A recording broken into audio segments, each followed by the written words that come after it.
dalam perjalanannya bangsa Indonesia waktu itu Soekarno memperkenalkan Nasakom. Sementara Amerika melihat ini kenapa ada komunisnya, diperkenalkannya di PBB Pancasila tidak ada komunis sama sekali. Tapi pada akhirnya Amerika melihat kenapa Soekarno memperkenalkan Nasakom, ya ada unsur komunismenya di situ, dan inilah yang menjadi permasalahan pada waktu itu.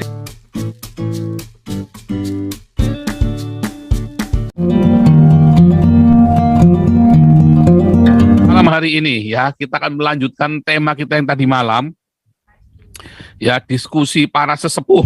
Aduh, ini para sesepuh semua yang diskusi kemarin itu ya, Pak Matias Tamba, Pak Malaikat, Pak Robert Mawengkang. Wah, ini semua luar biasa ini ya, hampir terjadi pertumpahan darah itu tadi malam itu ya. Luar biasa. Kita akan biarkan nih para sesepuh nanti kita nonton, ikut berpartisipasi. Kita sediakan ring tinjunya buat mereka ini, para sesepuh kita ini. Kita lihat ya. Tapi Anda boleh ikut bergabung juga ya, ikut ngobrol juga teman-teman yang di Amerika ya. Bagaimana respon mereka tentang judul kita bahwa Amerika dibalik gagalnya negara Indonesia. Kemarin saya kasih tanda tanya, Pak Jenderal malah bilang bukan sudah gagal, hancur. Dia bilang cuman wujudnya aja masih. Wah, saya sampai bingung. Pak Jenderal Toping bilang negaranya sudah hancur, kacau sekali ya. Nah itulah, tapi ya bersyukurlah ada rombongan Nabi ya. Kita akan terus berdoa dan membangun Indonesia dari kehancuran. Luar biasa. Namun sebelum kita kejang-kejang, menggelinjang, dan kita mulai menjerit melenguh rakyat jelata, kita dengarkan dulu laporan dari koordinator Diaken kita, Pak Pendeta Jimmy Sun. Ya, Pak Matias Tamba, silakan Pak Matias Tamba, kasih pertama dulu nih buat pembukaan. Ya, makasih Pak Paul. Ya, teman-teman semua di Zoom dan di YouTube. Ini mengenai hari ini tema kita, apakah Amerika dibalik kegagalan Indonesia, begitu Pak Paul ya? Ya. Nah, sayang teman-teman yang lain yang kemarin itu nggak nongol. Iya nih, sebentar nih. Ini nunggu. Saya lagi coba hubungi nih Pak Malaikat ini, bentar. Ya Pak Paul.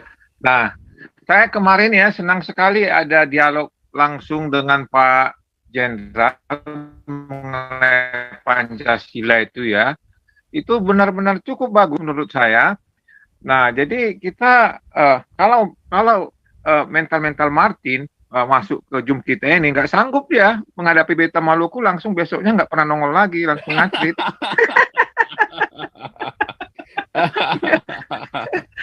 Nah, jadi memang Zoom ini unik ya Pak ya. Di sini ada malaikatnya. Ada malaikatnya, ada nabinya. Ada nabinya, malaikatnya yang berkonsultasi dengan Roh Kudus. Jadi itulah ya Pak ya, cukup bagus kemarin itu. Jadi saya harap Pak Gajah Mada, Pak Punto dan yang lain-lain, ya inilah keunikan di sini. Jangan ini menjadi suatu apa? Di sinilah namanya istilahnya brainstorming mengenai apapun isu-isu yang kita hadapi, yang kita bicarakan. Nah, sudah bisa dimulai Pak mengenai Amerika langsung. Ini? Atau... Ini saya berhasil, nih saya telepon dulu orangnya. Ini Pak Malaikat saya telepon, ambil. Yuk lanjut. Ya, jadi untuk mengerti Amerika ini, saya tidak akan masuk ke ranah yang sensitif karena saya nggak mau juga berpolemik ya, dan juga bisa menjadi sesuatu yang tidak baik bagi teman-teman yang ada di sini. Cuma saya akan memberikan gambaran umum dulu apa itu Amerika ya.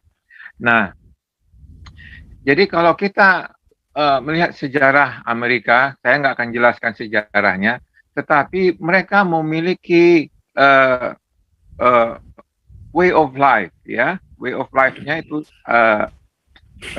gaya hidup mereka, cara hidup mereka, dan cara hidup mereka itu sangat unik juga dan sangat kompleks, ya. Kemudian kita mengetahui bahwa Amerika itu adalah negara kapitalis, ya. Sedangkan Indonesia kemarin Pak Jenderal di dalam acara launching booknya itu no capitalism, kan gitu ya. Nah, Amerika ini negara kapitalis, kan gitu ya. Nah, lalu kalau dia sebagai negara kapitalis, bagaimana dia bisa memanfaatkan situasi itu sehingga dia bisa berpengaruh di seluruh dunia? Memang itu tidak lepas dari kemenangan mereka di Perang Dunia Pertama, Kedua, sehingga sampai sekarang ini. Nah, Indonesia merdeka jelas ada pengaruh dari Amerika, ya. Kalau kita kembali, kalau kita mau mengetahui Amerika, kita nggak lepas daripada sejarah Perang Dunia dulu dan dampaknya kepada setiap negara-negara termasuk Indonesia. Pernah memang saya jelaskan di sini bahwa Amerika itu di katakanlah Perang Dunia Kedua menang melawan untuk mengalahkan Jerman bersama-sama dengan ally-nya yaitu Inggris dan juga dengan Rusia menghantam itu Jerman. Nah, pada waktu itu Indonesia di bawah jajahan Belanda, ya.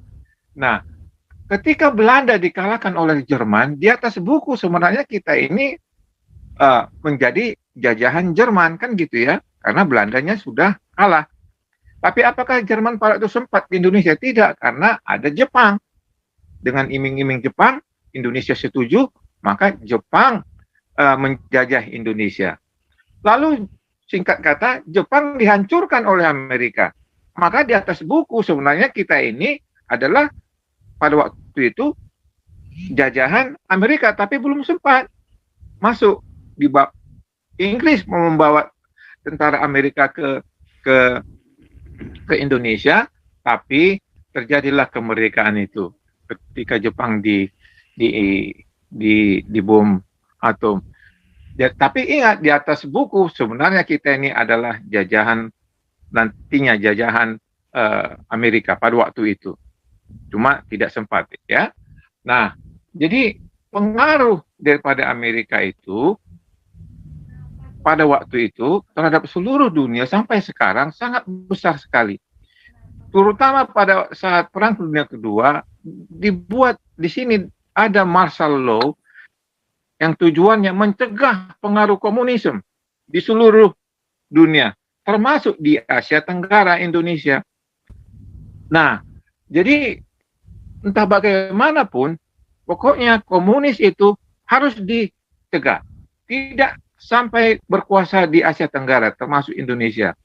Sehingga pada waktu itu ketika Filipina yang pada waktu itu adalah dikuasai komunisme juga, dikuasai oleh Amerika dengan martial law-nya itu, dan begitu juga Indonesia yang hampir-hampir mau jadi dikuasai paham komunisme oleh Nasakom yang diperkenalkan oleh Pak Soekarno, sehingga Amerika berhasil menggagalkan komunisme di Indonesia. Nah, sekarang kenapa Indonesia dan Amerika ini sekarang tidak ini ya? Sebenarnya tidak bagus hubungannya itu. Kalau menurut saya sejak dulu juga, pada waktu Soekarno berhasil memerdekakan Indonesia, ya ada bantuan Amerika. Saya yakin itu, ya, dengan dibom atomnya Jepang. Nah, lalu di PBB disupport dan diakui menjadi satu negara yang merdeka. Nah, terus singkat dalam perjalanannya bangsa Indonesia waktu itu Soekarno memperkenalkan Nasakom. Sementara Amerika melihat ini kenapa ada komunisnya, diperkenalkannya di PBB Pancasila, tidak ada komunis sama sekali. Tapi pada akhirnya Amerika melihat kenapa Soekarno memperkenalkan Nasakom, ya, ada unsur komunismenya di situ. Dan inilah yang menjadi permasalahan pada waktu itu, sehingga Amerika berupaya Indonesia jangan mempunyai paham-paham komunisme. Ya, singkat kata, Pak Soekarno tumbang, ya, diberikan kepada, didukunglah Pak Soeharto pada waktu itu. Nah, jadi karakter kita, bangsa Indonesia yang awalnya bagus dengan Pancasila, ya, tetapi oleh Soekarno gagal akhirnya. Karena apa? Karena dia pasang dua kaki, ya, demokrasi juga, tetapi komunisme juga. Nggak boleh mendua. Kalau kita lihat budaya Barat, ya, orang yang mendua, ya, pegang kakinya ada di dua tempat, mereka nggak suka. Itulah ciri-ciri orang Barat ini. Kalau mau sama saya, sama mereka, sama mereka. Dan terakhir pada waktu 9/11 itu ditegaskan oleh George Bush, either you with me or with my enemy. Nah, begitu mereka, ya. Nah, jadi itulah karakter Pak Soekarno pada waktu itu, sehingga Pancasila itu rusak di mata internasional karena dimasuki paham komunisme. Nah, lalu masuk ke era Soeharto, ya, menegakkan Pancasila. Nah, ini pun pada akhirnya gagal juga. Karena apa? Untuk memberantas G30 PKI harus jutaan orang mati. Untuk melawan penjahat-penjahat harus ada Matius, harus ada Petrus, ya. Nah, ini karakter-karakter ini yang rusak. Tidak sesuai dengan Pancasila, tidak sanggup menjalankan Pancasila itu. Nah, Amerika melihat ini, ya mereka melihat. Lalu Pak Harto sampai 32 tahun. Mana demokrasinya? Nah, Amerika nggak mau negara yang sebagai pelopor demokrasi, lalu ada negara yang disupportnya, yang di teman atau tetangga yang disupportnya, bermain-main dengan demokrasi. Tentu dia nggak mau, karena itu adalah interest mereka di kawasan itu. Nah, sekarang itulah Amerika dari segi kebijakan internasionalnya, ya. Kenapa dia sampai sekarang ini benar-benar tegas, benar-benar menjalankan kebijakan mereka di luar negeri dengan tegas, karena mereka memang mempunyai kepentingan. Nah, lalu kalau kita lihat, ya, apa sebenarnya Amerika ini dalam hal kepemimpinan? Kalau di Amerika dikenal dengan istilah administration. Seorang presiden, ya, begitu dia menjabat presiden, lalu disebutlah dia pemerintahannya di bawah administrasi Biden misalnya, under Biden administration. Kalau Bush, under Bush administration. Digunakan istilah administration.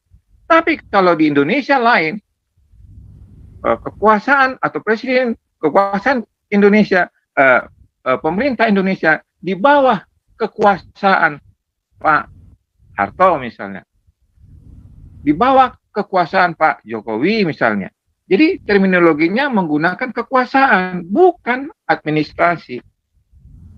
Nah, di sini ada perbedaan terminologi, ya, sehingga pengaruhnya, dampaknya kepada pemerintahan itu sendiri dan rakyat itu sendiri besar. Nah, di sini presidennya kalau sudah dikatakan under Biden administration, misalnya seperti itu, maka dia mengurusi administrasi. kebijakan-kebijakan dia yang baru atau yang ada untuk menangani administrasi negara, untuk mengatur negara, ya, itu adalah di bawah kekuasaan dia. Nah, misalnya ya mengenai SIM, mengurus SIM. Di sini mengurus SIM diberikan kepada swasta. Nggak ada badan usaha negara di Amerika ini. Kalau di sana Indonesia ada BUMN, ya. Misalnya administrasi SIM itu swasta yang nanganin, bukan polisi.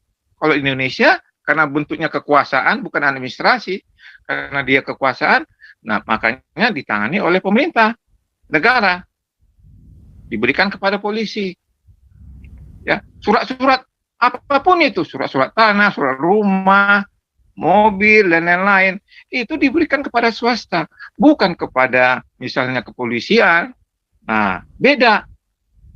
Nggak ada di sini usaha pemerintah, misalnya penerbangan American Airlines, itu bukan milik pemerintah, swasta. Sementara di Indonesia adalah milik pemerintah. Nah, itulah perbedaan dari definisi administration dan kekuasaan tadi.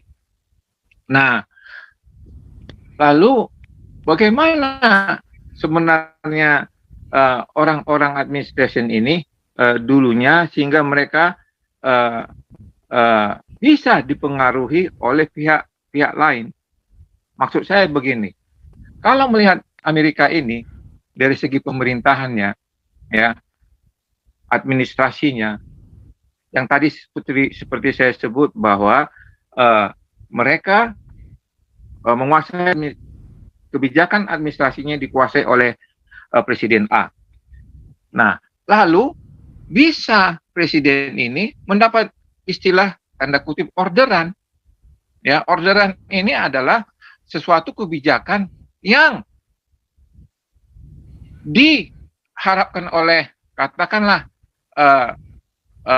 community tertentu untuk melakukan sesuatu melalui pemerintah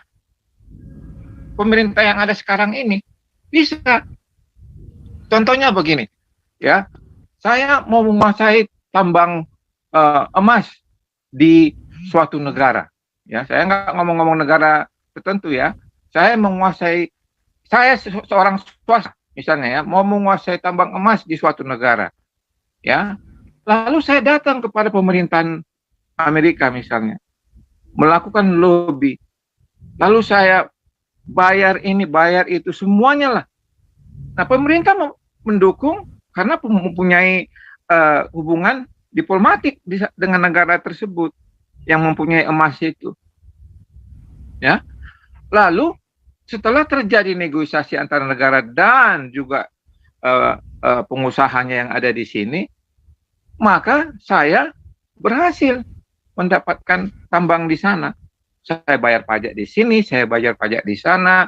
Nah, begitulah sehingga saya sebagai pengusaha swasta bisa bernegosiasi melobi pemerintah di sini untuk mendapatkan sesuatu di negara lain.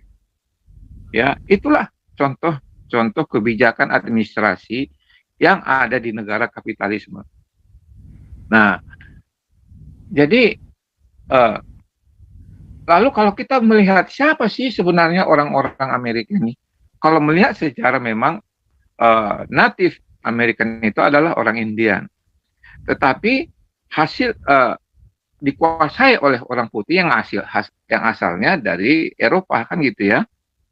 Nah, dulu saya pernah menjelaskan mengenai Western Society, ya, yang saya bilang pada waktu itu adalah berakar dari Yahudi, begitu ya.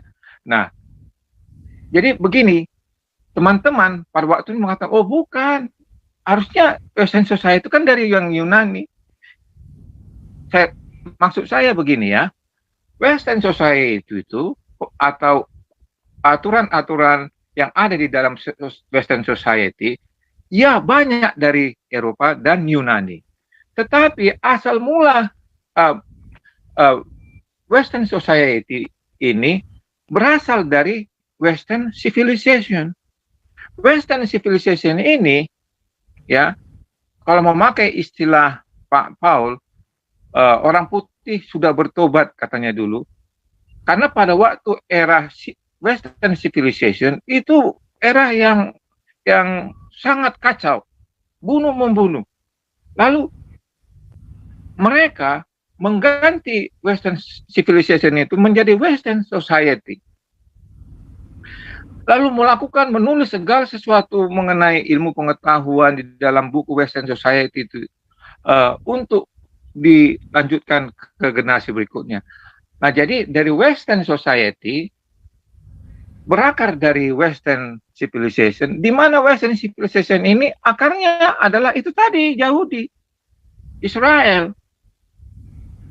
Nah, perhatikan dari Western Society dan Israel itu, disinilah terjadi banyak perkembangan ilmu pengetahuan, agama mulai ditinggalkan, mereka mulai berpikir kepada knowledge, science, dan lain-lain. Sementara kita yang di timur mengutamakan budaya dan agama. Nah, tetapi yang di Western, mereka lama-lama meninggalkan agama dan mengutamakan knowledge dan science seperti yang kita lihat sekarang ini. Nah, lalu bagaimana dengan khilafah? Kan gitu ya. Tadi saya memberi contoh, saya misalnya dalam hal ekonomi atau usaha mau butuhkan tambang di suatu negara, menggunakan negara ini. Nah, begitu juga dalam hal khilafah ini ya. Nah, apakah khilafah ini bisa digunakan untuk menghancurkan suatu negara? Bisa. Jangankan khilafah, agama apapun bisa digunakan untuk menghancurkan satu negara, untuk membodoh-bodohin satu negara bisa. Saya nggak mengatakan agama apa ya, nggak mengatakan negara A, B, C. Tapi kalau khilafah sudah jelas kita lihat. Nah, jadi bagaimana khilafah itu dimanfaatkan? Kan gitu ya. Pernah saya mengatakan di sini, teman-teman tontonlah film yang namanya The Act of Killing, aksi pembantaian. Di situ bapak-bapak akan menyaksikan sendiri bagaimana Pak Soekarno yang kita kenal sebagai Bapak Pancasila. Lalu di film itu ada pemuda Pancasila. Bagaimana reaksi antara Bapak Pancasila dan pemuda Pancasila ini? Bapak-bapak akan terkejut melihat di film itu.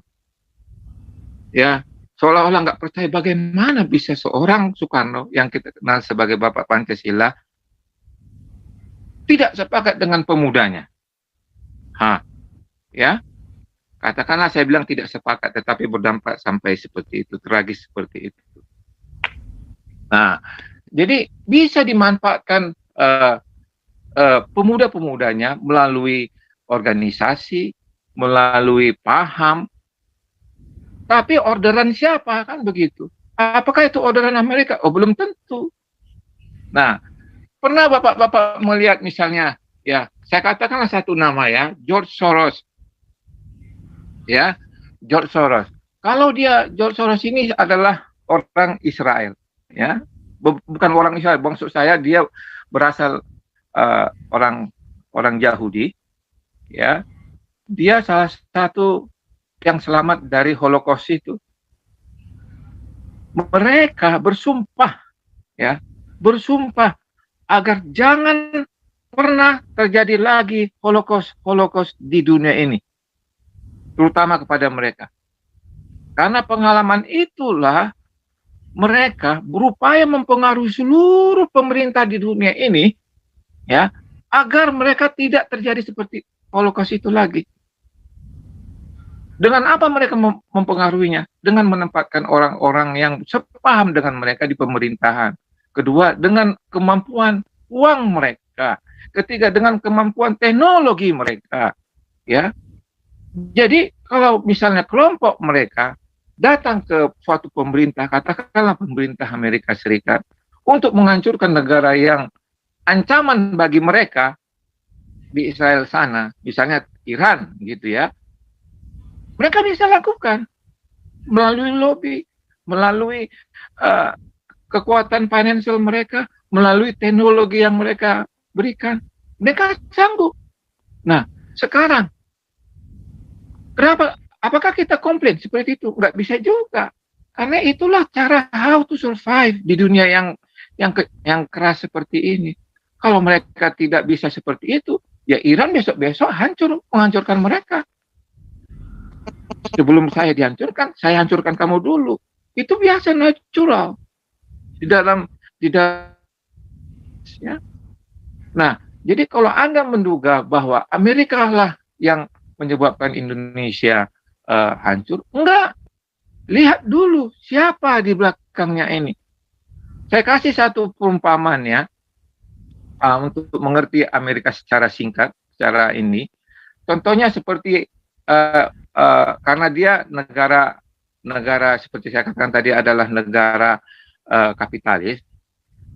Saya ambillah contoh seperti IMF. Gak usahlah IMF atau bank lah, bank di Indonesia misalnya, bank kecil, entah bank AAA namanya, bank triple A misalnya. Jadi contohnya seperti ini, bank triple A ini presidennya misalnya Pak Mikhail, Malaikat Mikhail, presidennya ya bank AA, presidennya, presiden direkturnya Pak Mikhail, mempunyai uang modal dasar 200 miliar misalnya. Ya. Nah, lalu konsumennya Pak Bang A ini, Pak Mikhail ini adalah orang-orang menengah ke bawah, ya, yang menabung di bank Pak Mikhail, orang-orang menengah ke bawah. Lalu dalam hal menyalurkan kreditnya pun pengusaha menengah ke bawah. Lalu ada salah satu karyawan Pak Mikhail mengatakan, Pak Mikhail, saya ada punya teman nih, punya uang 2 triliun. Pak Mikhail langsung, teng, ya, oh ini uang 200 juta. Coba buat meeting saya dengan teman Bapak itu supaya saya bisa melakukan negosiasi bisnis. Ya begitu ya, untuk mengembangkan usaha Bapak, bank Bapak. Dia punya 2 triliun, Bapak punya 200 juta doang, 200 miliar doang. Ya. Nah, terjadilah meeting, singkat kata. Ya. Lalu pada waktu meeting itu orang yang punya 2 triliun ini setuju dengan Pak Mikhail sebagai presiden. Oke, kita bekerja sama. Tetapi katanya begini, tetapi saya mau memberikan uang saya 2 triliun ini di bank Bapak, tetapi direkturnya si A, si C. Bank Bapak dipengaruhi langsung sama dia. Ditempatkannya orang-orang dia, karena dia punya uang 2 triliun di bank Bapak. Ya, ini masih contoh. Lalu, kedua Pak, katanya, saya mau bank Bapak ini mengalahkan bank sana. Apakah itu dengan membeli, menghancurkan, pokoknya bank itu harus hancur, harus nggak ada lagi di muka bumi ini. Seperti itulah Pak kepemimpinan di negara maju. Sampai di sini, kalau Bapak ada pertanyaan silakan Pak. Ya. Pak. Ya, Teman-teman ini yang semua. co-host bisa kapan saja masuk ya. Silakan.